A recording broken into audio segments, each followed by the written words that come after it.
Bismillah. Assalamualaikum warahmatullahi wabarakatuh. Alhamdulillahi rabbil alamin.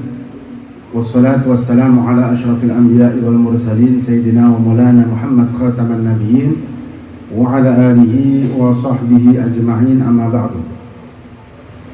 Alhamdulillah, kita tasih diparingi oleh Gusti Allah Subhanahu wa taala kesempatan bersama-sama hadir majelis rutinan Nurus Shafi dengan pembacaan rotib lan maulid Kanjeng Nabi kita Muhammad sallallahu alaihi wasallam. Dan kemudian seperti biasanya kita membaca kitab Sulam Taufik. Cuman ini kita bahas secara perbab mawon. Hingga mungkin sakit nambah manfaat, sakit nambah ilmu, sakit nambah iman, sakit nambah ketakwaan, dan mungkin mangke teng yaumil kiamah sakit sarang-sarang mlebet rombonganipun Kanjeng Nabi kita Muhammad sallallahu alaihi wasallam. Niki alhamdulillah kita niki di akhir bulan Safar, beberapa hari lagi kita memasuki bulan Rabiul Awal. Bulan kelahiranipun Kanjeng Nabi kita Muhammad sallallahu alaihi wasallam. Lan bulan niki dados bulan ingkang dimuliakan kalih Gusti Allah disebabkan enten kelahiran manusia yang paling disempurnakan, paling dimuliakan kalih Gusti Allah. Bulan yang waunya boten mulya karena tidak termasuk Asyhurul Hurum, tapi karena kelahiranipun Kanjeng Nabi ten bulan niku, maka saged menjadi kemuliaan bulan tersebut berkat kemuliaanipun Kanjeng Nabi kita Muhammad sallallahu alaihi wasallam. Begitu juga kula kalih panjenengan selaku umatipun Kanjeng Nabi saged mulya berkat Kanjeng Nabi ini. Akan tetapi kemuliaan niki menawi kula kalih panjenengan benar-benar melaksanakan syariat-syariatipun Kanjeng Nabi, mengamalkan syariatipun Kanjeng Nabi, maka kita akan mendapatkan kemuliaan menjadi umat Kanjeng Nabi. Yang menawi kula kalih panjenengan boten melaksanakan syariat-syariatipun Kanjeng Nabi, maka kita tidak pantas dan tidak layak untuk menjadi orang atau umat yang dimuliakan oleh Allah Subhanahu wa taala. Nah, kemudian salah satu syariat-syariat Kanjeng Nabi kita Muhammad sallallahu alaihi wasallam adalah sholat 5 waktu. Nah, salah satu syarat sahnya sholat niku, ya karena sholat ibadah sing nintune niku enten 3 syarat. Enten syarat wajib, enten syarat sah, lan enten syarat gobul, syarat diterima. Setiap ibadah pasti duwe syarat niku. Diterima, lan enten syarat sah, lan enten syarat wujub. Karena amal ibadah yang diterima niku pasti hasil dari yang sah. Tapi amal yang sah belum tentu diterima kali Gusti Allah. Nah, salah satu syarat sahnya sholat niku adalah suci dari hadas besar dan kecil. Nah, ini menukil dari kitab Sulam Taufik lil Imam Al-Habib Abdullah bin Husain bin Tahir. Suci dari hadas kecil dan hadas besar. Lah, hadas besar niki ada 5 penyebab hadas besar. Ingkang kaping pertama, khurujul mani, keluarnya mani baik sengaja maupun tidak, maka mewajibkan mandi dan orang tersebut berhadas besar. Kemudian sing kaping kalih, ilajul hasyafa ilal farji, melakukan hubungan suami istri maka wajib mandi atas keduanya.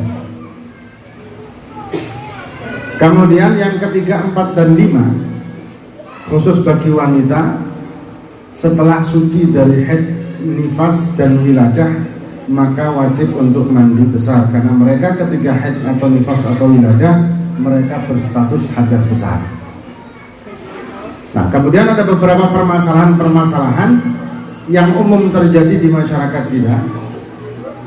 Ketika seorang perempuan niku haid atau nifas, maka mereka niku biasanya tidak mau mandi keramas karena mereka dalam kondisi haid atau nifas. Punya keyakinan kalau orang perempuan haid atau nifas tidak boleh keramas. Ini kadang-kadang banyak di masyarakat punya keyakinan seperti ini, dan ini salah. Ya, dan ini salah, dan ini keliru. Niki kalau buatan konsentrasi sebabnya ramin bener. Nah,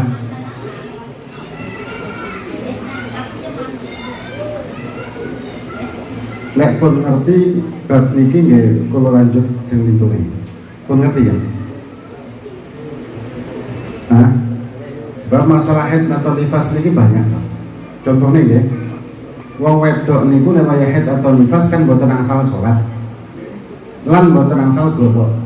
Nggih, tapi tidak semua sholat tidak boleh digodok. Malah enten 1 atau 2 sholat yang wajib digodok setelah suci dari haid atau nifas. Pengerti gak begini? Nek pengerti nggak lanjut. Nah, kemudian ketika kita mandi, ya perempuan itu mandi wajib. Baru sampuan itu biasanya umumnya ngoten tiyang. Punya pengertian keramas niku baru boleh kalau sudah suci. Sebetulnya masalah ini salah. Salahnya di mana? Karena mencuci rambut atau keramas ngoten niku itu tidak diharamkan bagi perempuan yang sedang haid atau nifas. Yang diharamkan bagi wanita yang haid atau nifas niku adalah kalau dia mandi niat ibadah. Mandi dengan model nopo mawon tapi niatnya ibadah. Sedangkan dia masih haid atau nifas belum suci, maka hukumnya adalah haram. Tapi kalau sekedar mandi untuk kebersihan walaupun damel sampo, keramas atau krembat atau nopo carane ngoten niku mboten nopo-nopo. Nah, karena banyak di masyarakat itu beberapa pertanyaan itu seperti ini. Boleh enggak seorang wanita haid atau nifas damel sampo? Loh, enggak ada masalah. Yang kesian kalau misalkan tiang wedok sing nifas haid mungkin 5 hari mungkin atau paling banyak mungkin seminggu atau umumnya ya. Lek nifas umumnya 40 hari bahkan bisa lebih. Karena maksimal nifas itu 60 hari. Lalu 40 dino kalau sampuan ya nopo rambutnya. Nah, 40 hari kalau sampuan kalau keramas itu bayi ini semaput. Kesian kan? Terus alasannya nggak boleh, kenapa? Alasannya katanya rambutnya brodol, takut rambutnya itu rontok atau brodol ketika dia dalam keadaan haid atau nifas. Begini, memotong rambut baik dengan sengaja maupun tidak sengaja itu tidak haram waktu haid atau nifas, tapi makruh hukumnya. Seyogyanya kita tidak melakukan pemotongan rambut atau kuku atau bagian tubuh ketika sedang dalam keadaan junub, karena makruh. Karena mangkit yaumil qiyamah kita akan dibangkitkan ada bagian tubuh kita yang tidak suci. Ya. Terus caranya apa atau solusinya bagaimana? Karena wong wedok rambutnya panjang biasanya kalau dia keramas ada yang brodol atau dia sisir rambut ada yang brodol. Caranya bagaimana? Kumpulkan. Rambut-rambut tersebut dikumpulkan, taruh di plastik atau di mana. Kemudian setelah mereka itu suci dari haid atau suci dari nifasnya, baru rambut tersebut setelah dia mandi wajib ya, setelah dia mandi wajib, rambut tadi diambil, dikucur 1 kali dengan air, pun buang. Dan afdal membuangnya niku adalah dipendam di dalam tanah. Kalau didol. Ya. Niku bagi orang yang memotong atau terlepas rambut baik sengaja atau tidak di waktu haid atau nifas. Jadi keramas atau sampo bukan masalah. Sama dengan ngapunten tiyang sing adus junub mandi besar harus sampuan. Ini juga pengertian yang keliru juga. Lalu pas sampun entek. Ya apa caranya? Bukan begitu. Mandi wajib niki wajib meratakan air setelah niat. Ya, pertama kali mandi wajib niku air pertama menyentuh di bagian tubuh kita manapun dibarengi dengan niat di dalam hati, nawaitu fardhul husni. Nawaitu fardhul husni. Berbarengan dengan air menyentuh di bagian tubuh manapun, walaupun ketika istinja. Misal enten tiang junub malam-malam, kemudian badhe mandi wajib kepengen takut encok ta napa ngoten nggih, rematike kumat kayak apa. Terus bagaimana? Sedangkan tiang kalau misalkan tidur dalam keadaan junub hukumnya makruh. Lek makruh gak berkah. Engko mimpine lek malian. Terus bagaimana? Caranya supaya tidak makruh, istinja. Nah, ketika istinja, setelah dia kencing kemudian istinja, waktu istinja niku ucapkan di dalam hati nawaitu fardhul husli. Maka terangkat ngapunten hadas besar di bagian yang disiram oleh air istinja itu toh. Yang lainnya belum. Kemudian dia tidurnya betul makruh karena sudah istinja. Kemudian bangun sebelum subuh, dia lanjutkan mandinya tadi tanpa perlu niat lagi. Jadi langsung diteruskan aja mandinya, diratakan ke seluruh badannya, airnya itu diratakan ke seluruh badannya, selesai, wudu, sholat. Ya. Nah, meratakan air ke seluruh badan ini kadang-kadang yang rambutnya tebal, gak yakin kalau tidak disampuni. Nah, kalau kita yakin bahwa air itu bisa masuk ke sela-sela rambut kita, ke kulit di tumbuhnya rambut di kepala tersebut kena banyu, maka tidak perlu sampoan. Tapi kalau misalkan gak srek gak apa ya harus pakai sampo ya silahkan. Bukan kewajiban maknanya. Makanya kadang-kadang mantananya itu izin atau sampoan. Ya padahal gatel kabeh rambutnya atau sampoan wedi dituduh mari lapo-lapo ngoten terus ngoten ya. Karena identik lah sampoan berarti mandi junub kan tidak harus seperti itu. Pokoknya air merata di seluruh badan, baik rambut maupun kulit.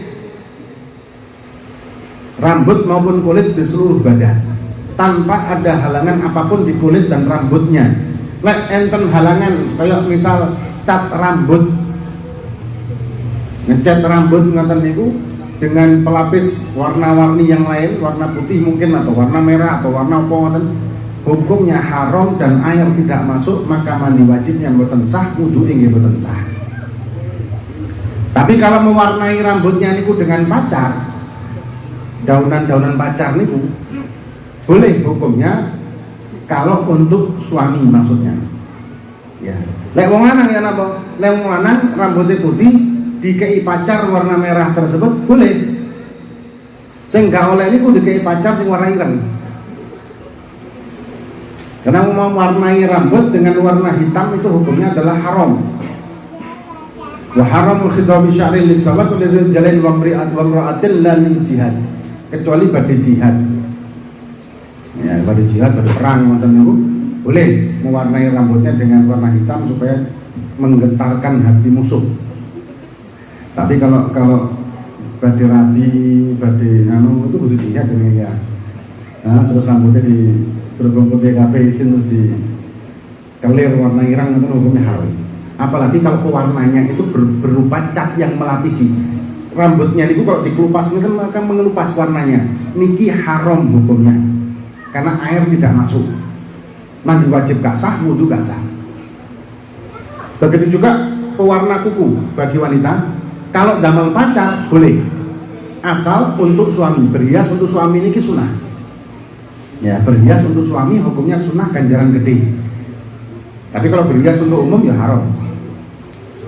Suami juga berhias untuk istrinya ya sunnah. Tapi ya berhias suami ya gak payasan. Ya lipstik ya buatan ya. Nah, ada warna kuku niki yang berupa cat. Niki mboten masuk air. Mandi wajibnya tidak sah, wudunya juga tidak sah. Maka harus dibersihkan. Mungkin ada perempuan-perempuan ketika haid atau nifas dia pakai cat itu, boleh enggak? Kalau untuk suaminya boleh. berias untuk di depan suaminya boleh. Nah, tapi kalau waktunya selesai haid atau nifasnya, harus dibersihkan kuku tersebut, catnya, supaya air bisa masuk ke dan menyiram kukunya tersebut. Kalau tidak, maka mandi wajibnya tidak sah dan dia tetap berstatus hadas besar. Kemudian ini secara singkat ya. Kemudian apa sih yang diharamkan bagi wong sing junub ini? Baik junub laki perempuan karena keluar mani atau berhubungan suami istri, atau junubnya wong wedok yang haid atau nifas. Yang diharamkan adalah yang pertama sholat 5 waktu, baik sholat wajib maupun sholat sunnah. Begitu juga sujud syukur ataupun sujud tilawah, niku juga haram bagi wong sing junub. Kemudian yang kedua adalah tawaf. Bagi orang yang junub atau haid atau nifas diharamkan mereka untuk tawaf, baik tawaf sunnah atau tawaf wajib atau tawaf rukun. Karena tawaf itu cuma ada 3 macam: sunnah, wajib, rukun. Kemudian yang ketiga, haram menyentuh Al-Quran, baik samae atau pita yang buat penanda Quran ini itu haram. Kecuali kalau misal ada Quran yang jatuh di lantai dan kita dalam keadaan junub atau ibu-ibu dalam keadaan haid atau nifas, maka wajib diambil Quran tersebut dan taruh di atas. Karena kita wajib menghormati kalami Gusti Allah. Nah, kalau dikatakan itu cuma sekedar tulisan, bukan. Memang itu tulisan yang bisa ditulis dengan tinta dan di atas kertas yang merupakan ciptaan kabeh. Tapi yang ditulis itu adalah kalamullah yang bukan ciptaan, karena kalamullah itu merupakan sifat bukan ciptaan yang harus dan wajib kita muliakan. Bahkan numpuk-numpuk kitab niku enten urutane. Yang paling atas dan tidak boleh ada apapun di atasnya niku Quran. Kalau yang didukuri Quran niku enten nopo, bahkan enten kacamata, biasanya kan mari maca Quran dene kacamata. Mboten asal niku. Atau tasbih atau HP. HP. Maca Quran terus difoto gawe status, alhamdulillah saya baca Quran. Mantul-mantul di dalam didukuri Quran, mboten asal. Haram niku. Ya, niku hukumnya adalah haram. Kemudian di bawahnya Quran tersebut tafsir. Kalau ada kitab tafsir, ada kitab Quran atau terjemahan, maka letak terjemahan itu di bawahnya Al-Quran. Di atasnya terjemahan itu tidak boleh ada kitab yang lain kecuali Quran. Bawahnya lagi hadis, kitab-kitab hadis, kitab macam-macam kitab hadis. Kemudian bawahnya lagi kitab-kitab ilmu, kitab tauhid, kitab fikih, kitab tasawuf, kitab-kitab macam-macam. Bawahnya lagi niku kitab-kitab alat. Napa kitab alat? Alat seperti kitab nahwu, shorof, ilmu alat. Dan kitab bawahnya lagi ya macam-macam, Bu. Ya macam-macam kitab-kitab umum yang lain baru yang di bawahnya. Itu cara numpuknya. Terus minimal penghormatan terhadap kitab-kitab yang wajib kita muliakan niku kalau ada di lantai dan tidak ada meja untuk naruh di atas meja atau lemari, niku minimal didekakan ngeten, disandarkan di dindingnya ngeten. Niki minimal paling minim penghormatan terhadap kitabullah atau kitab-kitab yang dimuliakan itu minimal. Kemudian ada pertanyaan, HP ini kan enten aplikasi Quran biasanya. Terus bunti kalau kita punya aplikasi Quran di dalam HP, bolehkah kita menyentuhnya sedangkan kita junub? Boleh menyentuh HP-nya, boleh. Kenapa? Karena isinya Qurannya di HP ini aplikasinya lebih sedikit daripada jumlah aplikasi yang lain. Sama kayak tafsir nih, wow. Kalau kita menyentuh tafsir, hukumnya boleh dalam keadaan junub. Kenapa? Karena jumlah huruf Qurannya lebih sedikit dari tafsir atau dari terjemahannya. Umumnya seperti itu. Nah, kemudian membawa Quran niku juga haram hukumnya bagi orang yang junub atau perempuan haid atau nifas. Kecuali kalau misalkan Quran ini berada di tas Dek jerone tas niku nggih enten pulpen, enten napa ngoten biasanya dek kata dompet ngoten nggih. Dompet tas besar atau tas tangan ngoten niku, di dalamnya isinya macam-macam. Saya biasanya sing kathah isi niku lak dompet wong wedok nggih. Ono lipstik, bedak, tisu basah, apa malih? Kulkas, kompor, LPG, TV, juga telah nonton sinetron.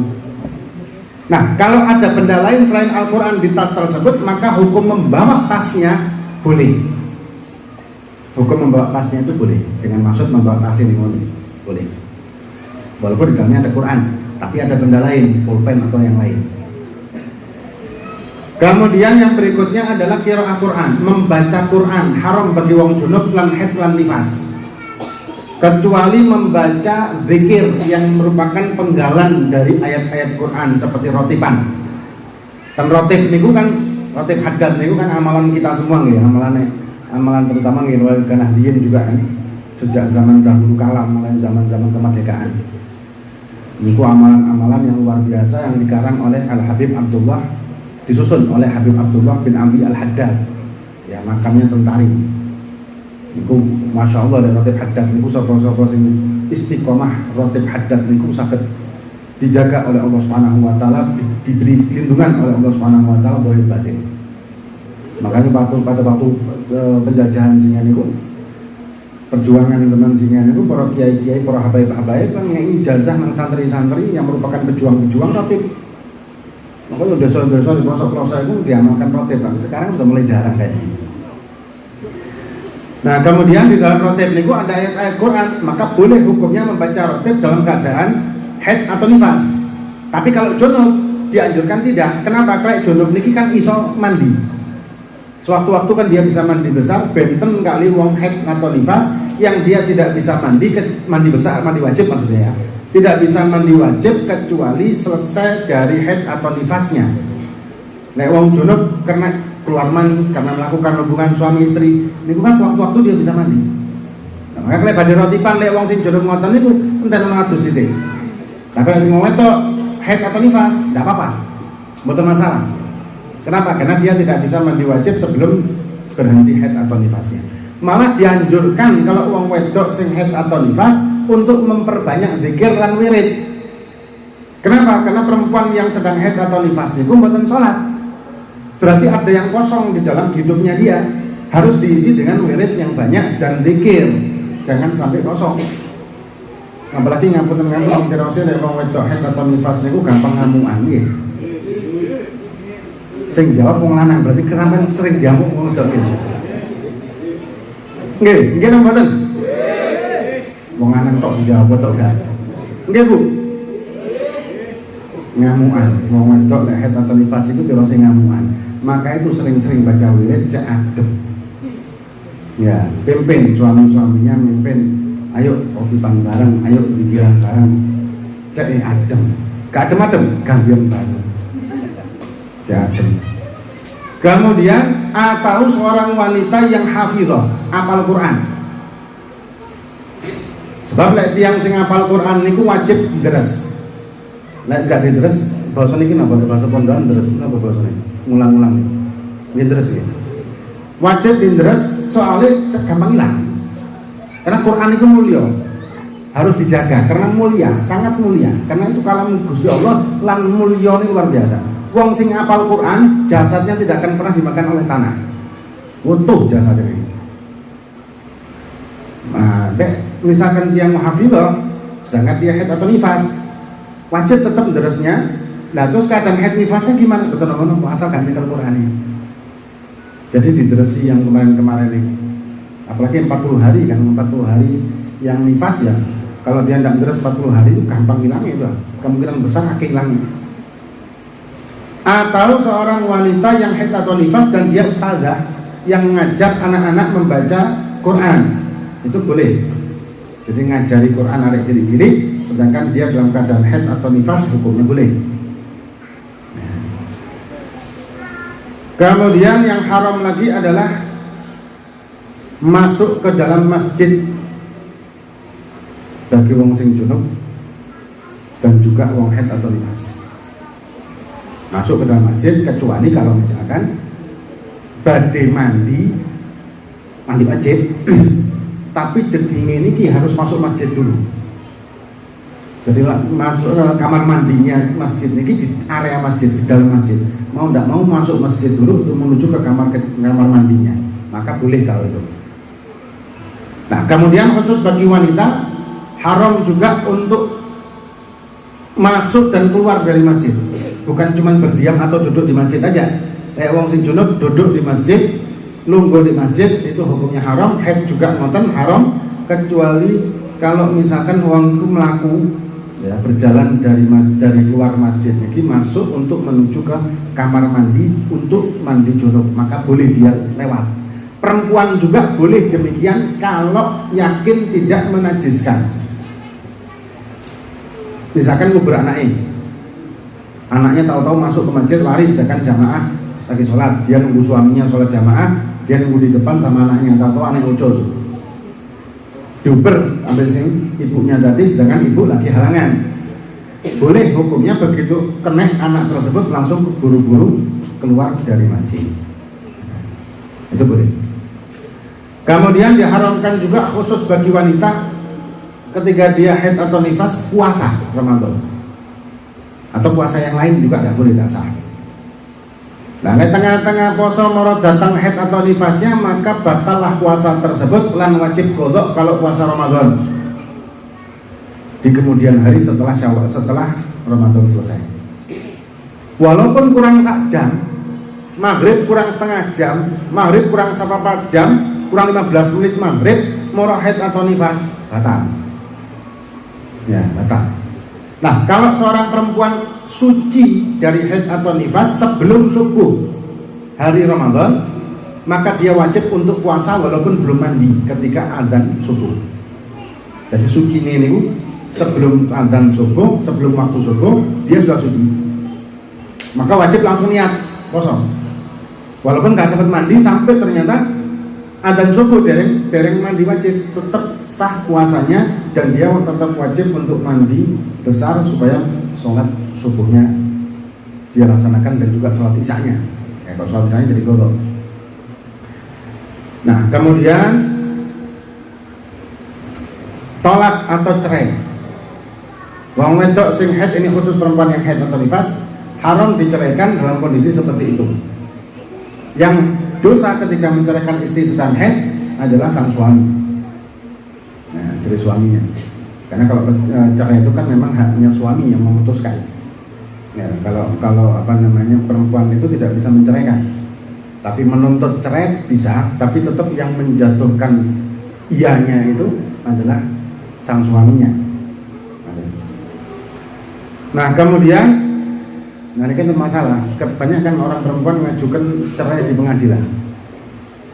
Gugat cerai di pengadilan atau nuntut cerai di pengadilan. Kemudian si suaminya ini gak datang sampai 3 kali. Akhirnya diputusi sama si hakim bahwa tercerai, dapat surat cerai. Setelah iddah selesai, kawin dengan orang lain. Bagaimana hukumnya? Lihat, kalau suami waktu akad singen niku mengucapkan taklik talak, maka sah perceraian di hakim tersebut. Biasanya di KUA nih, ya Pak Mudi ini biasanya kan ngengken untuk baca taklik talak. Perlu nih. Tapi kalau sang suami tidak membaca taklik talak waktu nikah singen, maka perceraian tersebut tidak sah. Nah, ini yang perlu hati-hati. Lalu perceraian tidak sah bagaimana? Ya si wedok niku wau oleh surat cerai terus rabi kali wong lanang liya, zina jatuhnya. Terus yang suaminya sing awal, suaminya yang awal mendapatkan hukuman dayus. Terus Kanjeng Nabi tidak akan mencium bau surga ad-dayus. Orang yang tidak ada rasa cemburu bagi istrinya, gak bakal ngambu ambune surga. Nah, maka itu pemerintah menetapkan di undang-undang agama kita bahwa suami ketika nikah mengucapkan taklik tolak untuk niki. Kalau terjadi apa-apa ngeten niki, suaminya tidak tidak tidak memberi nafkah selama berapa bulan itu 3 bulan kalau nggak salah. Nah, di talak itu kalau nggak salah selama 3 bulan berturut-turut tidak memberi nafkah, tidak ada kabar, itu bisa mewakilkan ke hakim untuk menjatuhkan talak. Nah, dengan modal niki hakim bisa menjatuhkan talak. Tapi kalau tidak modal niku, tidak modal talik tolak, tidak bisa sebetulnya secara hukum. Nah, kemudian yang terakhir, melakukan hubungan suami istri begitu bagi orang perempuan yang sedang haid atau nifas, hukumnya haram bagi keduanya kalau si istrinya memberikan kesempatan. Istri niku haram ngatur-ngatur ya. Istri itu haram menolak suaminya dalam kondisi apapun, kecuali dalam kondisi haid atau nifas. Ya, dalam kondisi haid atau nifas, maka suami wajib ditolak oleh sang istri kalau ingin mendekati istrinya, mendekati maksudnya melakukan hubungan. Terus kasur gak oleh diusir, turun jopo, ya. Karena haid atau nifas itu merupakan satu hal yang normal bagi perempuan, dan agama Islam mengangkat derajat harkat martabat wanita dengan Allah menyebutkan bahwa haid itu sebetulnya sesuatu yang biasa, yang normal, secara biologis itu normal. Tapi ada pada zaman dahulu agama-agama lain yang menganggap orang perempuan haid atau nifas itu adalah kutukan.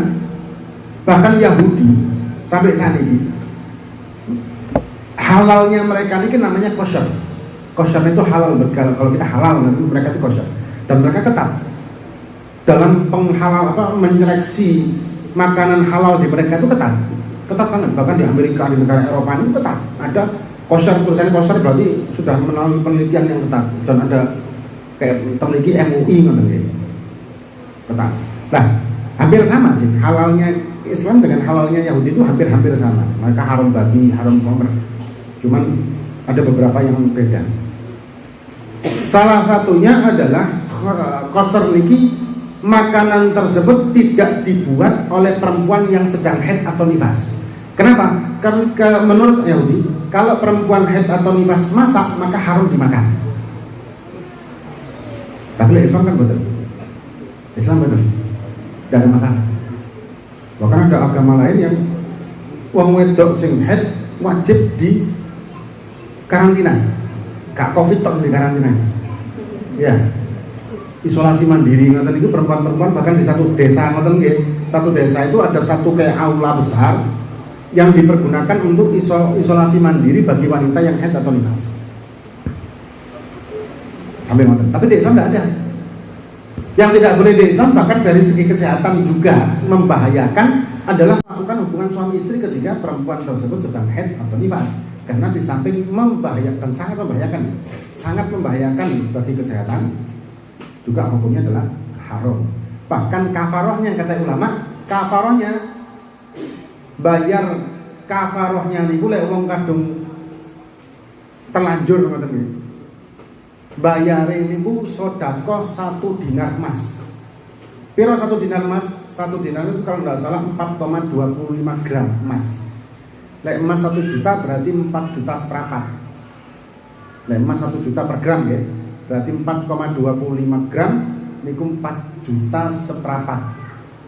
Sedekah 4 juta seperempat, 4 juta 250 ribu, 4 juta setengah lah. Sedekah 4 juta setengah. Kalau kita kebablasan melakukan hubungan suami istri ketika ketika istri kita niku sedang haid atau nifas, kita sedekah dengan 4 juta setengah ke fakir miskin. Bangkrut sampean. Bangkrut temenan. Nah, niki sebagian besar sebagian kecil hal-hal yang ada pada hadat besar, baik penyebabnya maupun hal-hal yang diharamkan bagi orang yang sedang berhadas besar, baik itu junub maupun haid atau nifas. Moga-moga bermanfaat bagi kita di dunia wal akhirah. Wallahu a'lam bishawab.